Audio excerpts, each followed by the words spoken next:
ছবি তুলেন না, ছবি তুলেন না, ছবি তুলেন না, ছবি তুলেন না, ছবি তুলেন না, প্লিজ ছবি তুলবেন না, প্লিজ আমি রিকোয়েস্ট করছি, ছবি তুলবেন, ছবি তুলবেন না, ছবি তুলবেন। আমরা তাদেরকে ধরে নিয়ে বঙ্গবন্ধু হলের পেছন দিয়ে আমরা ইজি হসপিটাল তাদেরকে নিয়ে যেতে চেয়েছিলাম, কিন্তু সেখানে পেছন দিক থেকে কাঁটাবন রাস্তায় ছাত্রলীগ অবস্থান করছে। পুরোটাই পরিকল্পনা করা আগে থেকে, এদিক থেকে পুলিশ হামলা করবে, পেছন থেকে ছাত্রলীগ হামলা করবে, আমাদেরকে এখানে আটকে রেখে তারা আমাদেরকে মেরে ফেলবে। এবং তাদের উদ্দেশ্য হলো এখানে রাতের আধারে তারা আরেকটা শাপলা চত্বর ঘটাতে চায়, এটাই হলো তাদের উদ্দেশ্য। তাই আমাদের প্রশাসনও আমাদেরকে কোনো নিশ্চয়তা দিতে পারছে না। আমাদের ভিসি কী করছে সেটা আপনারা জানেন, নির্লজ্জ ভিসি কী করছে সেটা আপনারা জানেন। ভিসি চুপ মেরে, এই ভিসি আমাদেরকে এই পুলিশ লাগিয়ে দিয়েছে আমাদের বিরুদ্ধে, ভিসি চুপ করে বসে আছে।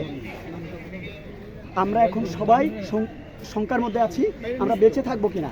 তাই আমাদের প্রত্যেকটা স্টুডেন্ট, সাধারণ স্টুডেন্ট এখন হল ছাড়তে বাধ্য হচ্ছে।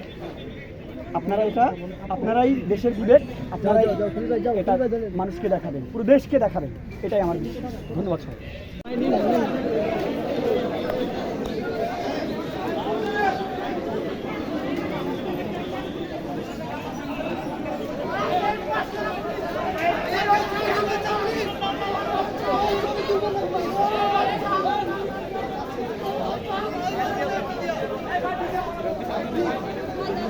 মেধাবী, এরা কেমন মেধাবী?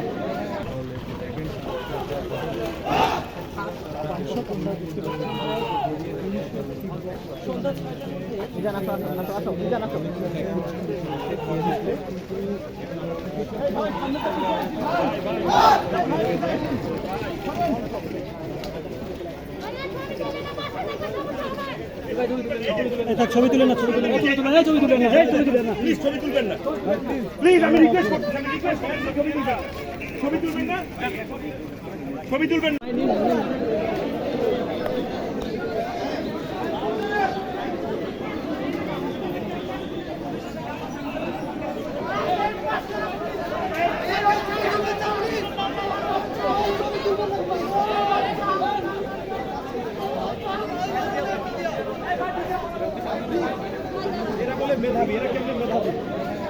আপনাদেরকে দেখানোর চেষ্টা করছি মূলত যে পাঁচটি রয়েছেন আন্দোলনকারীরা, তারা মূলত ৭১ হল এবং জিয়া হলে যে সামনে তারা মূলত ওইদিকে একত্রিত হয়ে রয়েছেন। আর এই পাঁচটি রয়েছেন মূলত সূর্যচন হলে যে ক্যাফেটেরিয়াটি রয়েছে সেটি এখানে মূলত অবস্থিত, সেটা বাম পাশে ভাবনা চত্বরটি এই পাশে মূলত, এই পাশ দিয়ে মূলত পুলিশ তারা পুরো হলের মুখটি ঘিরে রেখেছেন, সেটা আপনাদেরকে দেখানোর চেষ্টা করছি প্রিয় দর্শক। যান।